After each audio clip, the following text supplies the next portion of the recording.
अब हम डिस्कस करेंगे regarding chapter 12 of computer fundamentals और जो टॉपिक है वो है रजिस्टर मेमोरी। इसमें रजिस्टर और कैशे मेमोरी दोनों ही डिस्कस करेंगे। तो पहले रजिस्टर मेमोरी देखेंगे एंड देन कैशे मेमोरी। सो देखते हैं रजिस्टर मेमोरी है क्या। Register memory is the smallest and fastest memory in a computer. तो सबसे स्मॉलेस्ट और फास्टेस्ट मेमोरी कौन सी होती है कंप्यूटर में, वो है रजिस्टर मेमोरी। एक बहुत इंपॉर्टेंट क्वेश्चन भी है तो इसको याद रखिए। समटाइम्स रजिस्टर और कैशे में जो है कंफ्यूजन हो जाता है और उसका आंसर कई बार कैशे कर दिया जाता है, बट इसका जो करेक्ट आंसर होगा that would be register memory. Now it is not a part of the main memory and is located in the CPU in the form of registers which are the smallest data holding elements। ये main memory का part नहीं होता है जो register memory होती है, ये CPU में लोकेटेड होता है in the form of registers. और ये जो है ये स्मॉलेस्ट डेटा होल्डिंग एलिमेंट्स होते हैं। A register temporarily holds frequently used data instructions and memory address that are to be used by CPU। इसमें जो जैसे प्रोसेसिंग के टाइम जो डाटा होल्ड करवाना होता है, जैसे फ्रिक्वेंटली जो डाटा चाहिए या इंस्ट्रक्शंस चाहिए या कोई मेमोरी एड्रेस, तो ये सारी चीज़ें टेम्परेली स्टोर करने के लिए सीपीयू किन चीज़ों का यूज़ करता है, वो है रजिस्टर मेमोरी का। डिफरेंट डिफरेंट रजिस्टर्स होते हैं जो इनको होल्ड कर पाते हैं।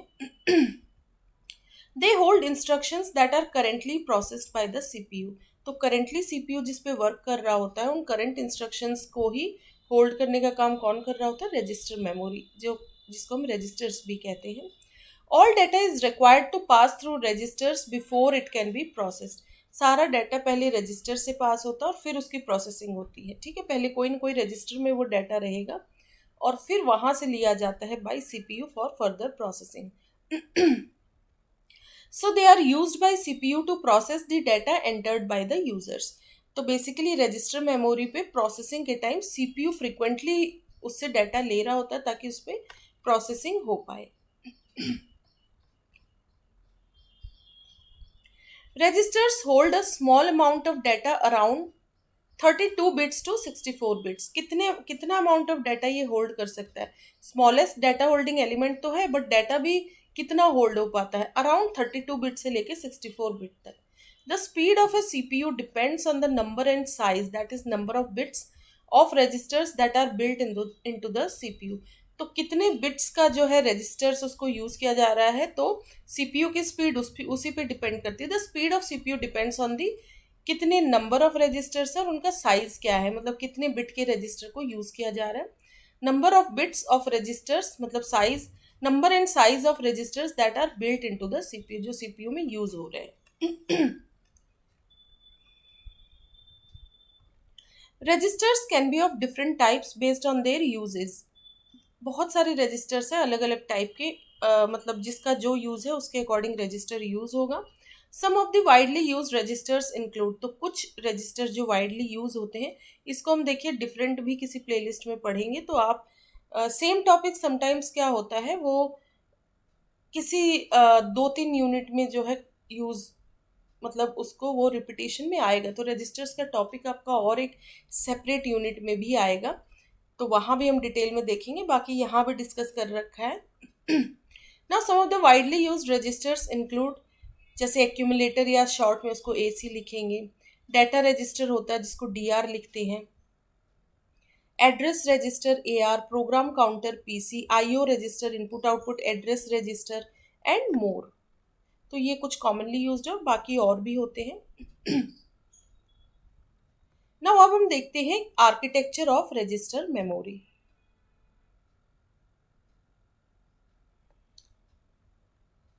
This architecture is driven by instructions through which operations are to be carried out on the registers and memory।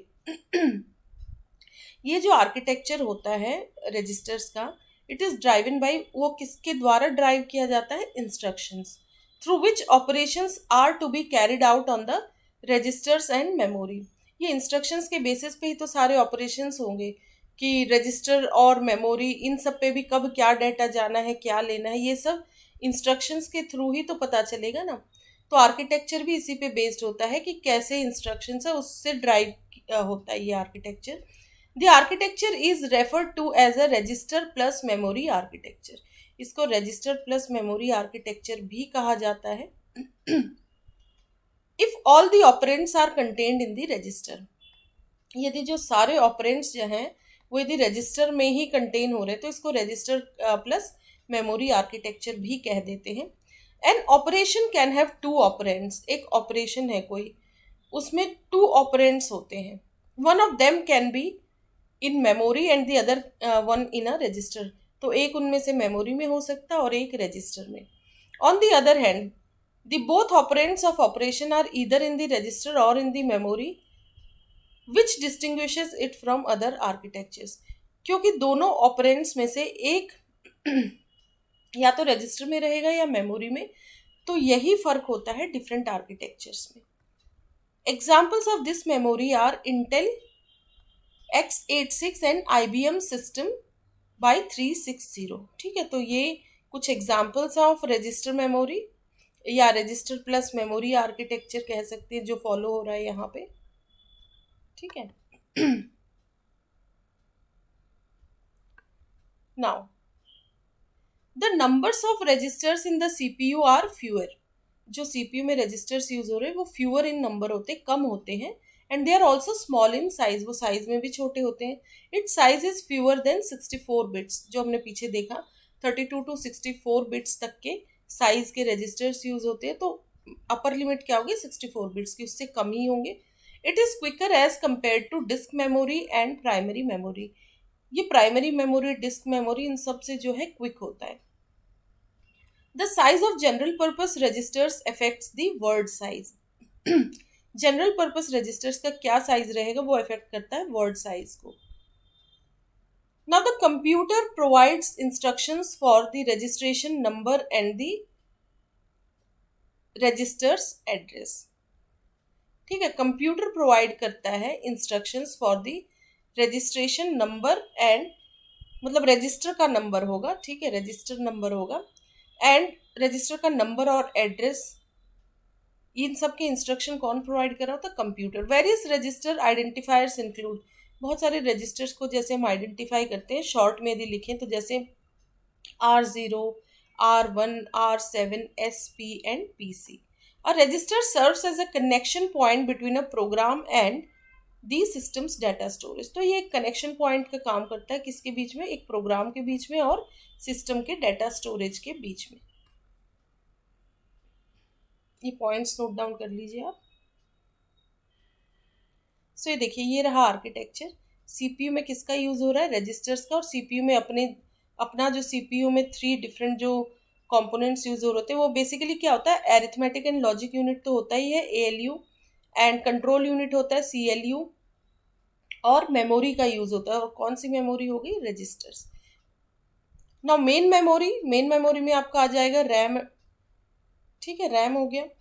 And then input output controllers हैं, तो ये आपके आगे सेकेंडरी मेमोरी हो गई, डिस्क ड्राइव. तो ये बेसिक आर्किटेक्चर हो गया. तो बेसिकली आपको रजिस्टर्स यहाँ पे मिलेगा CPU में. ठीक है, it is not a part of main memory but a part of CPU. Now देखते हैं types and functions of computer registers. Computer registers के कितने टाइप्स हैं और उनके क्या फंक्शंस हैं. The fetching, decoding and execution operations are the 3 important roles that computer registers play. तो कंप्यूटर रजिस्टर्स किन 3 ऑपरेशंस को प्ले करता है? बेसिकली जैसे इंस्ट्रक्शन को फैच करना, उसको डिकोड करना और फिर एग्जीक्यूट करना, इन सबको. The register gathers and stores user provided data instructions at the designated location. Register का काम होता है जो भी यूजर ने इंस्ट्रक्शन प्रोवाइड किया है या डाटा यूजर प्रोवाइडेड, उसमें डाटा भी है इंस्ट्रक्शन में. ठीक है, तो ये सारी चीज़ें जो है रजिस्टर गैदर करता है और स्टोर करता है जो भी डेजिग्नेटेड लोकेशन होगी वहाँ पे. The instructions are deciphered. Instructions को समझा जाता है एंड उनकी प्रोसेसिंग की जाती है. The instructions are deciphered and processed in order to provide the user with the desired output. फिर यूजर को डिजायर्ड आउटपुट प्रोवाइड किया जाता है after processing. To ensure that the user receives and understands the results as expected, the information must be thoroughly digested. ठीक है, पूरा पहले समझा जाता है, इंस्ट्रक्शन को फेच किया जाता है, उसको डिकोड किया जाता है या डेसिफर कह सकते हैं, और फिर प्रोसेसिंग की जाती है उस पर, देन डिजायर्ड आउटपुट मिलता है यूजर को। The registers understand the tasks and store them in the computer's memory. Registers task को understand करते हैं और उन सब को जो है कंप्यूटर की मेमोरी में, जिसको जहाँ स्टोर करना वो स्टोर करने का काम करता है register. The same is provided to a user upon their request. ये सारी चीज़ें यूजर को प्रोवाइड की जाती है जब यूजर रिक्वेस्ट कर रहा होता है।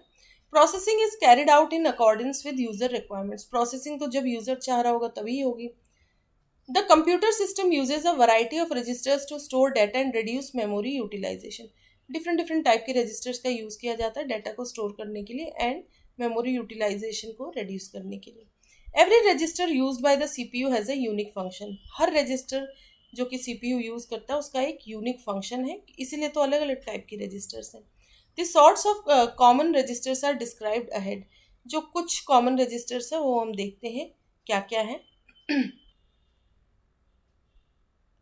So first है data register. It is a 16-bit register which is used to store operands, that is variables to be operated by the processor. It temporarily stores data which is being transmitted to or received from a peripheral device. जैसे keyboard से the user input कर रहा है, peripheral मतलब बाहर से जो भी डाटा प्रोवाइड किया जा रहा है operand. Suppose A and B की बात करते हैं हम, suppose A plus B, suppose ये एक ऑपरेशन है तो ठीक है, इसको परफॉर्म करना है, तो ये वेरिएबल्स हो गए या फिर जिसको कहेंगे हम ऑपरेंड्स, और ये प्लस क्या हो गया ऑपरेशन। ठीक है, तो ऑपरेंड्स की जो वैल्यू रहेगी वो कहाँ पे रहेगी, डाटा रजिस्टर में। तो डाटा रजिस्टर 16-बिट रजिस्टर होता है which is use to store operands. ठीक है, नाउ प्रोग्राम काउंटर का काम क्या होता है। It holds the address of the memory location of the next instruction. देखिए करंट इंस्ट्रक्शन तो जो एग्जीक्यूट हो रहा है, ठीक है, जिसपे प्रोसेसिंग चल रही है, बट उससे जस्ट अगला इंस्ट्रक्शन क्या उठाना है सीपीयू को, तो उसका एड्रेस कहाँ पे रहता है, उस मेमोरी लोकेशन का address of the memory location of the next instruction, ये कौन होल्ड कर रहा होता है, प्रोग्राम काउंटर। सो फिर से मैं रीड कर देती हूँ इसे। It holds the address of the memory location of the next instruction which is to be fetched after the current instruction is completed. और उसी इंस्ट्रक्शन को फेच किया जाएगा, लिया जाएगा, उसी पे प्रोसेसिंग परफॉर्म होगी, किसके बाद, करेंट इंस्ट्रक्शन कंप्लीट होते ही फिर उस इंस्ट्रक्शन को लिया जाएगा। So it is use to maintain the path of execution of the different programs and thus executes the programs one by one when the previous instruction gets completed. तो पहले से ही ready रहता है कि जैसे ही ये करंट इंस्ट्रक्शन कंप्लीट होगा तो फिर कहाँ से लोकेशन देखनी है, प्रोग्राम काउंटर से, क्योंकि वहीं पे अगले इंस्ट्रक्शन का मेमोरी लोकेशन का एड्रेस वहीं सेव है। देन है इंस्ट्रक्टर रजिस्टर या इंस्ट्रक्शन रजिस्टर कह लीजिए इसको। ठीक है, इट इज अ 16-बिट रजिस्टर, ये भी 16-बिट रजिस्टर है। It stores the instruction which is fetched from the main memory. ठीक है, ये उस इंस्ट्रक्शन को स्टोर करने के लिए रहता है जिसको मेन मेमोरी से फेच किया गया है। So it is use to hold instruction codes which are to be executed. जिन इंस्ट्रक्शंस को एग्जीक्यूट करना होता है तो उसको होल्ड करने का काम कौन कर रहा होता है, instruction register. The control unit takes instruction from instructor register then decodes and executes it. ठीक है, तो इस इंस्ट्रक्टर रजिस्टर से कंट्रोल यूनिट इंस्ट्रक्शन को लेता है, उसको डेसिफर कह लीजिए, डिकोड कह लीजिए, उसको समझता है कंप्लीट और फिर उस पर एग्जीक्यूशन परफॉर्म करता है। आगे जो सीपीयू है, सीपीयू का काम है आगे एग्जीक्यूशन का। और जो कंट्रोल यूनिट है ये भी किसका पार्ट है, सीपीयू का ही तो पार्ट है, यही तो कंट्रोल कर रहा है सारी चीज़ें। सीपीयू के कितने पार्ट हो गए, ALU, CU and memory unit. Memory unit में तो रजिस्टर्स हो ही गए। देन एरिथमेटिक लॉजिक यूनिट हो गया और control unit. Arithmetic logic unit basically processing का काम कर रहा होता है। बाकी सारी चीज़ें जो है, कब किस इंस्ट्रक्शन को लेना है, उस पर डिकोडिंग क्या होगी, कब एग्जीक्यूट कराना है, ये सारे डिसीजंस कंट्रोल यूनिट ले रहा होता है और कंट्रोल यूनिट भी पार्ट ऑफ सीपीयू है। नाउ एक्यूमुलेटर रजिस्टर, जिसको AC भी लिखा जाता है. It is a 16-bit register which is used to store the results produced by the system. ठीक है, तो ये रजिस्टर्स जो रिजल्ट्स प्रोड्यूस हो रहे हैं उनको सेव करने का काम कौन कर रहा होता है? वो सारे रिजल्ट्स कहाँ सेव हो रहे होते हैं? एक्यूमुलेटर रजिस्टर में. For example, the results generated by CPU after the processing are stored in the accumulator register. तो जो रिजल्ट स्टोर होगा CPU ने प्रोसेसिंग के बाद जो भी रिजल्ट जनरेट किया वो कहाँ सेव होता है? एक्यूमुलेटर रजिस्टर में. मतलब कहाँ स्टोर किया जाएगा? एक्यूमुलेटर रजिस्टर, जिसको शॉर्ट में AC भी कहते हैं. Then है address register. It is a 12-bit register that stores the address of a memory location where instructions or data is stored in the memory. तो एड्रेस रजिस्टर 12-bit रजिस्टर है. वो किसको store कर रहा होता है? एड्रेस ऑफ मेमोरी लोकेशन, जहाँ पे इंस्ट्रक्शन या डाटा स्टोर्ड है मेमोरी में. Then input output address register है. Its job is to specify the address of a particular input output device. किसी पर्टिकुलर इनपुट आउटपुट डिवाइस के एड्रेस को ये स्पेसिफाई करता है, करने का काम करता है. IO buffer register, its job is to exchange the data between an IO module and the CPU. Input output buffer register का काम होता है डाटा को एक्सचेंज करना between input output module and CPU. अब देखते हैं रजिस्टर मेमोरी के क्या यूज हैं. Use of register memory. The CPU may access frequently used data, instructions and the address and location of all of these from the registers whenever needed. तो जो processing हो रही होती है तो फ्रिक्वेंटली यूज जो data चाहिए या इंस्ट्रक्शन है डिफरेंट डिफरेंट जो प्रोवाइड हो रहे हैं एंड डिफरेंट एड्रेसेस हैं, लोकेशंस हैं, वो सारी चीज़ें कहाँ सेव हो रही होती हैं? रजिस्टर में. और फटाफट से CPU ले सकता है इमीडिएटली वहाँ से, क्योंकि ये फास्ट मेमोरी. ठीक है, स्टोर भी फास्ट हो रहा है, इससे जो है डाटा लिया भी फास्टली जा रहा है. The register stores the instructions that the CPU will process. तो CPU करेंटली जिस पे प्रोसेसिंग कर रहा होता है उन चीज़ों को, इंस्ट्रक्शंस को कह लीजिए, डाटा, उन सारी चीज़ों को सेव करने का काम कौन कर रहा होता है? Registers. No prior to processing every data must pass through the registers. पहले सारी चीज़ें रजिस्टर में ही सेव होगी. अब किसको कहाँ सेव होना, किस रजिस्टर में, that is a different thing. ठीक है, जो हमने different different types of register देखे हैं. बट डाटा को रजिस्टर के थ्रू ही पास होके जाना होगा, डायरेक्ट प्रोसेसिंग नहीं होगी. कोई भी चीज़ रजिस्टर से ली जाएगी. Therefore, we can conclude that users enter data into registers to be processed by the CPU. तो यदि CPU उस पर प्रोसेसिंग करा तो पहले वो डाटा कहाँ जा रहा है? पहले वो रजिस्टर्स में जा रहा है. ठीक है, फिर रजिस्टर्स से CPU ले रहा है उसे. The registers allow for the speedy acceptance, storage and transmission of data, and any kind of register is utilized to carry out the precise tasks that the CPU requires. तो register क्या allow करता है? Speedy acceptance, मतलब जल्दी से data और चीज़ों को ले भी लेता है, उसे स्टोर करता है, और यदि उसको CPU को जैसे वापस चाहिए तो डाटा को ट्रांसमिट करने का काम भी रजिस्टर फास्ट करता है. और अलग टाइप के रजिस्टर स्पेसिफिक टास्क के लिए यूज़ कर सकता है कौन?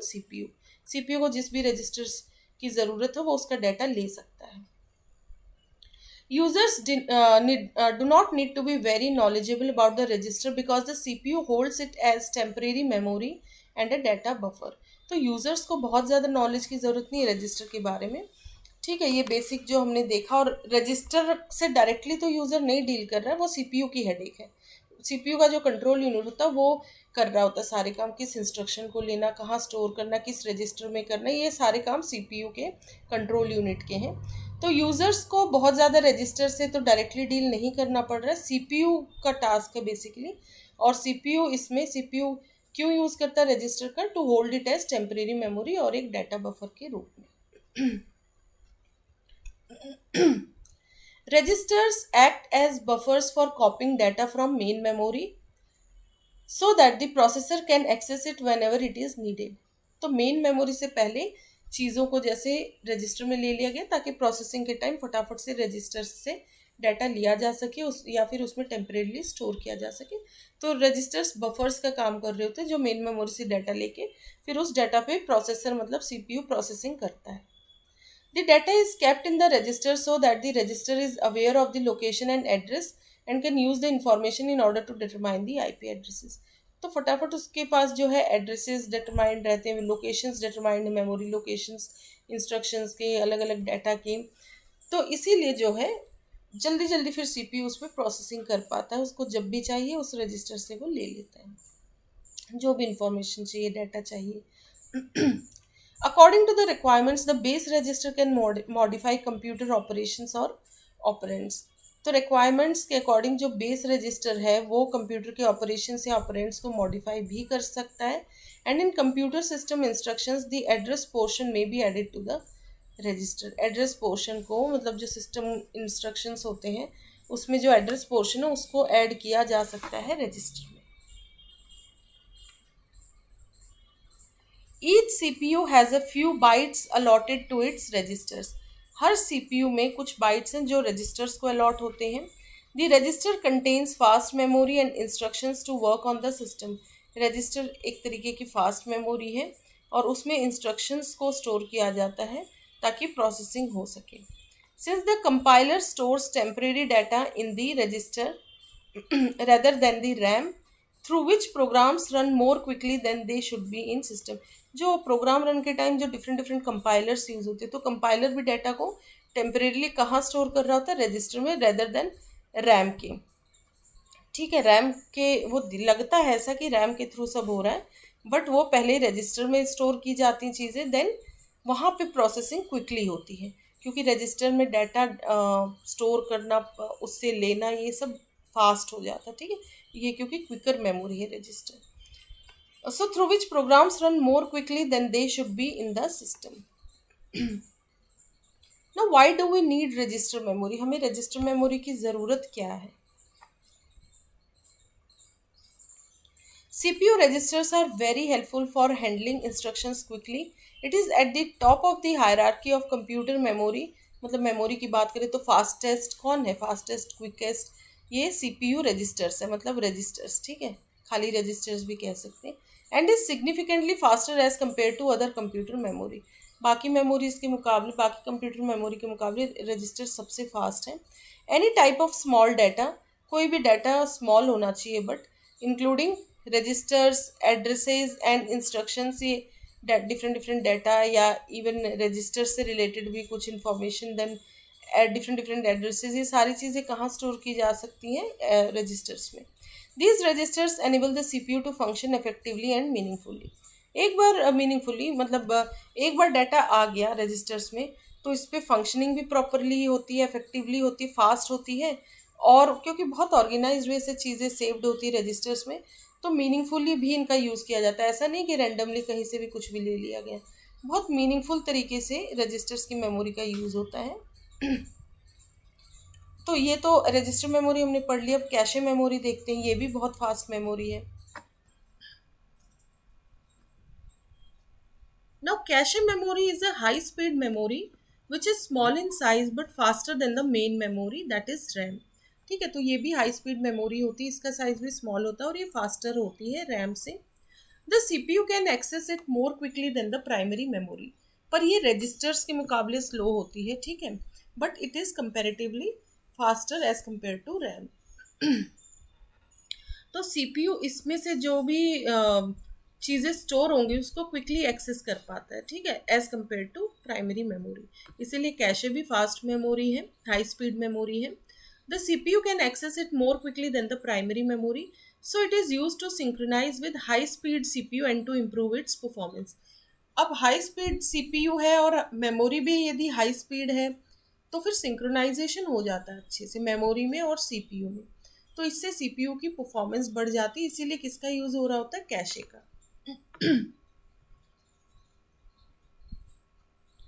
Cache memory can only be accessed by the CPU। CPU ही एक्सेस कर सकता है इस मेमोरी को।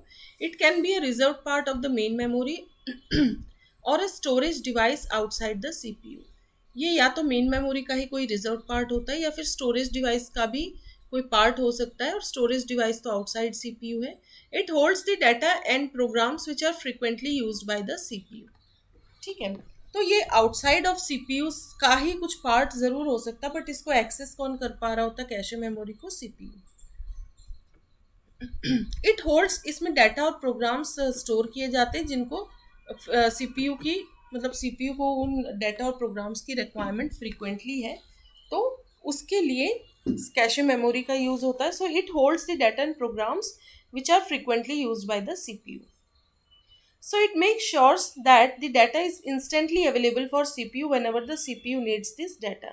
तो डाटा को इंस्टेंटली जो मतलब सीपीयू को जो इंस्टेंटली डाटा चाहिए तो वो यहाँ पे कैशे मेमोरी में सेव रहता है. In other words, if the CPU finds the required data or instructions in the cache memory, it doesn't need to access the primary memory. तो उसे फटाफट से सीपीयू मेमोरी से ही मिल जा रहा, तो उसे मेन मेमोरी की ज़रूरत ही नहीं पड़ रही एक्सेस करने की. Thus, by acting as a buffer between RAM and CPU, it speeds up the system performance. पहले प्राइमरी मेमोरी में ही चीज़ें वहाँ से सीपीयू में ली जा रही है ताकि प्रोसेसिंग फास्टर हो सके. तो ये कैशे जो होता है ये एक बफर का काम कर रहा होता है बिटवीन रैम और सीपीयू, और इससे क्या है सिस्टम की परफॉर्मेंस इंक्रीज हो जाती है. अब कितने टाइप्स की कैशे मेमोरी है वो देखते हैं. Types of cache memory. So ये बेसिकली देखिए L1, L2, L3 three types की है. L1 cache, L2 cache and L3 cache. So first है L1 कैशे. इस पे भी काफ़ी क्वेश्चंस आ जाते हैं. It is the first level of cache memory which is called level 1 cache और L1 कैशे. तो ये first level of cache memory जिसको लेवल 1 कैशे भी कह सकते हैं या L1 कैशे भी कहते हैं इसको. In this type of cache memory, a small amount of memory is present inside the CPU itself.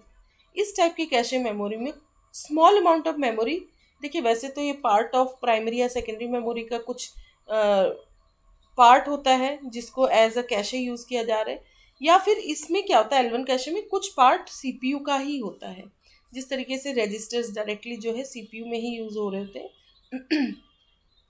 So in this type of cache memory, a small amount of memory is present inside the CPU itself. If a CPU has 4 cores, that is quad core CPU है यदि 4 cores का CPU, then each core will have its own level 1 cache. Her core का अपना एक level 1 cache होगा.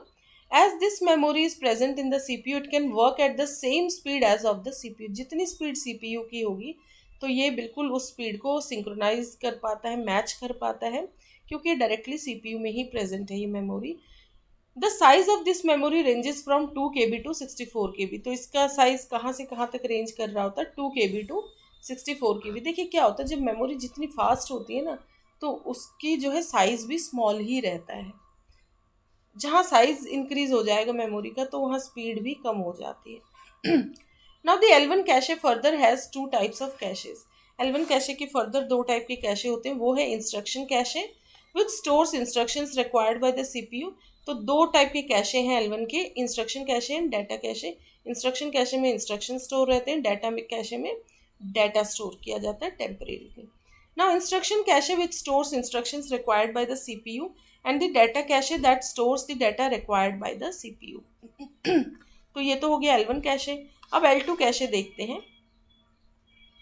This cache is known as level 2 cache और L2 cache. ठीक है, इसको या तो हम लेवल 2 कैशे कहेंगे या फिर L2 कैशे कहेंगे. This level 2 cache may be inside the CPU. ये CPU के अंदर भी हो सकता है and it might be outside the CPU. All the cores of a CPU can have their own separate level 2 cache.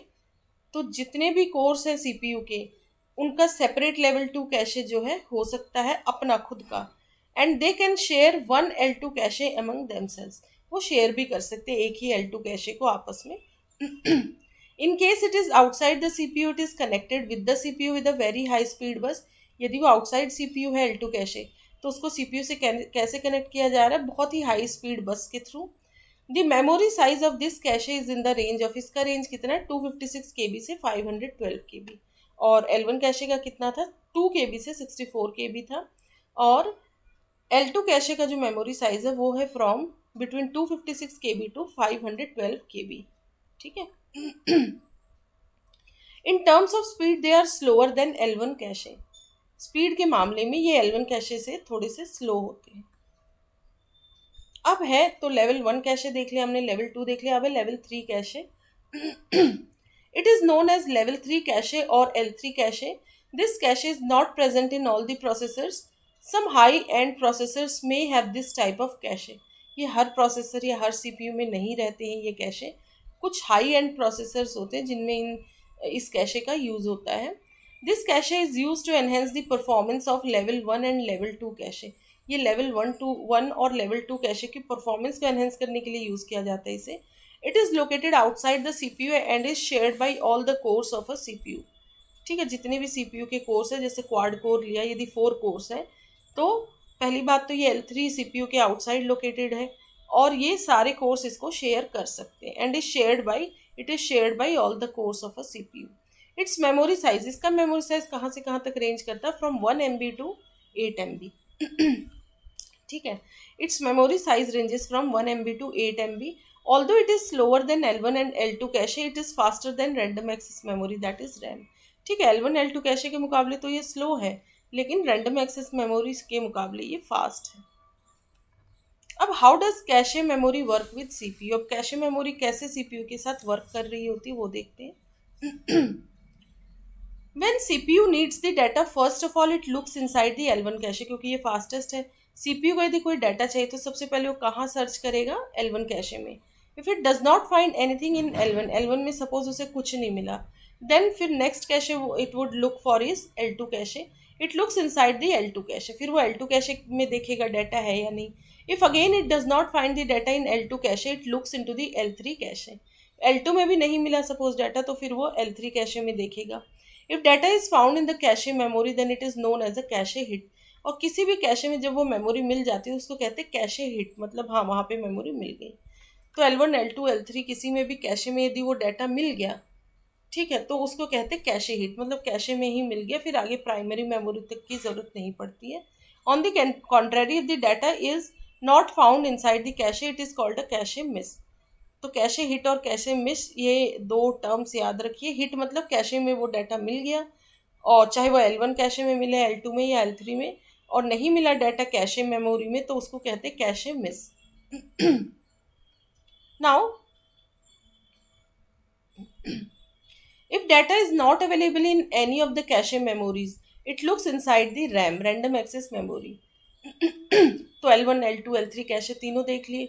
Suppose cache miss हो गया, मतलब कैशे के अंदर वो डाटा है ही नहीं अवेलेबल, तो नेक्स्ट किसके अंदर सीपीयू सर्च करेगा उसे, फिर नंबर आता है रैम का, that is random access memory, RAM में। If RAM also does not have the data, then it will get that data from the hard disk drive. फिर मतलब प्राइमरी मेमोरी में भी सपोज नहीं है, मतलब रैम में भी नहीं है, तो फिर नंबर आएगा सेकेंडरी मेमोरी का, जिसको कहते हैं हार्ड डिस्क ड्राइव, मतलब HDD, वो हार्ड डिस्क ड्राइव में फिर उस डाटा को सर्च करेगा CPU. So, when a computer is started for the first time or an application is opened for the first time, data is not available in cache memory or in RAM. In this case, the CPU gets the data directly from the hard disk drive, जिसको short में HDD भी कहते हैं। Thereafter, when you start your computer or open an application, CPU can get the data from cache memory और RAM.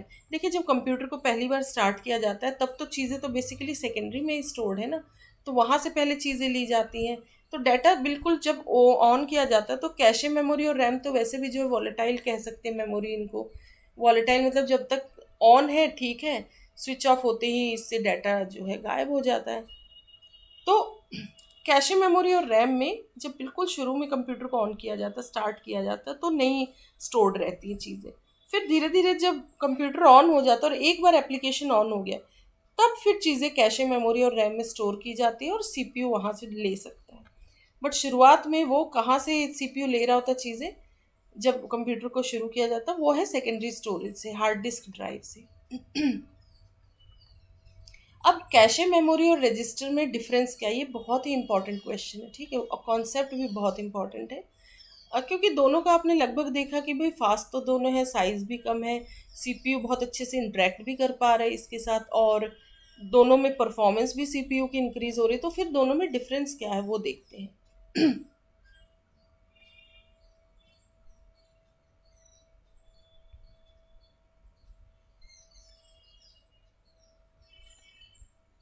Although they both generally store data, दोनों का काम data ही स्टोर करने का है, cache memory and registers differ greatly from one another.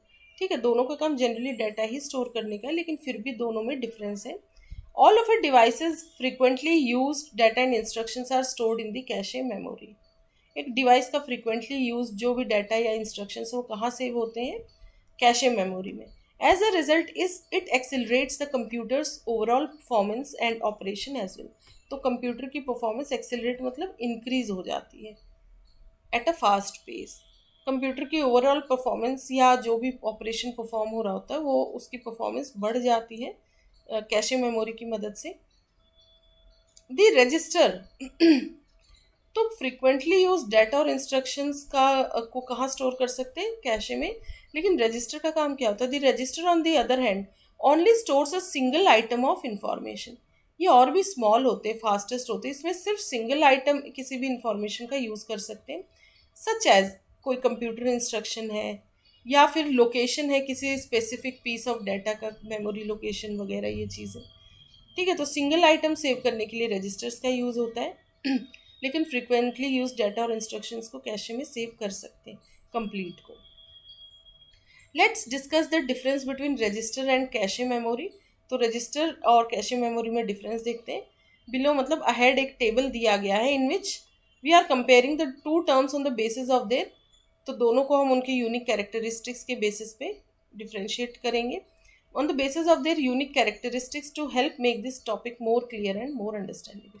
ये register और कैशे के डिफरेंस को मोर क्लियर और अंडरस्टैंडेबल बनाने के लिए हम देखते हैं। यहाँ पे एक कंप्लीट जो है टेबुलर फॉर्म में चीज़ें हैं। तो सबसे पहले किस पैरामीटर पे कंपैरिजन हो रहा है, फिर ये फर्स्ट है cache memory, second is register. सबसे पहले तो डेफिनेशन देख लेते हैं। कैशे मेमोरी की क्या डेफिनेशन है, in a computer system the cache is the smallest and fastest part of memory. ठीक है, ये स्मॉलेस्ट और फास्टेस्ट पार्ट ऑफ मेमोरी होती है in a computer system. Register क्या है, the registers which make it up a minor portion of the, ये computer CPU का ही पार्ट होता है register. They are quick storage components, इनमें चीज़ें स्टोर क्विकली हो जाती हैं। ठीक है, और इनसे ली जा सकती है जल्दी।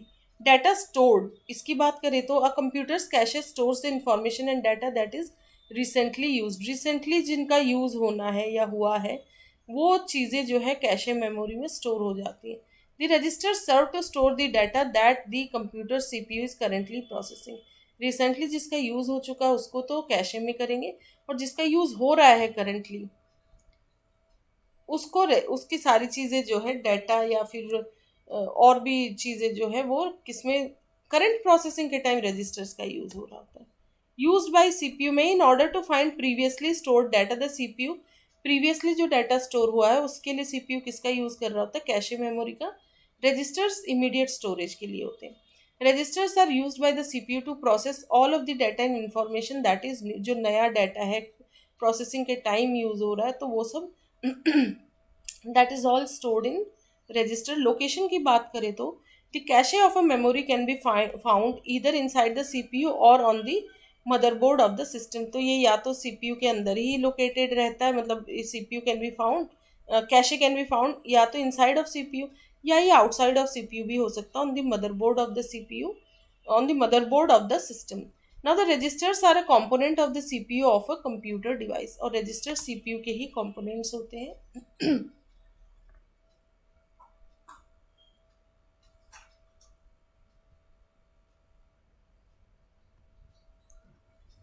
नाउ ये कुछ और पॉइंट्स हैं।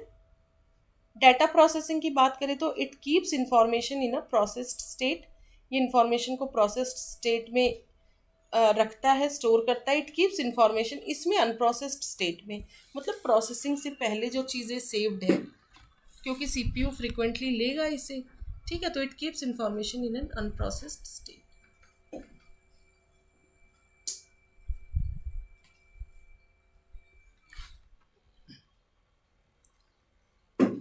नाउ नेक्स्ट है CPU memory access speed. As compared to register memory, a system CPU can access cache memory significantly more quickly. ठीक है, रजिस्टर के मुकाबले भी सिस्टम का जो सीपीयू है वो कैशे मेमोरी को क्विकली एक्सेस कर पाता है। A CPU can perform numerous operations on the contents of a register during a single clock cycle while working with registers. CPU जो है न्यूमेरस ऑपरेशंस परफॉर्म कर सकता है किस पे, जो कंटेंट्स रजिस्टर में सेव है एक सिंगल क्लॉक साइकिल में जब रजिस्टर्स के साथ वर्क हो रहा होता है। ठीक है, एग्जाम्पल्स की बात करें तो examples of cache memory include database query cache, dynamic page cache and more. और रजिस्टर की बात करें तो an instance of the registers is the loop. ठीक है, एक रजिस्टर के इंस्टेंस की बात करें तो वो है एक लूप। तो ये डिफरेंस अब दोबारा से एक बार देख लीजिए। ये देखिए।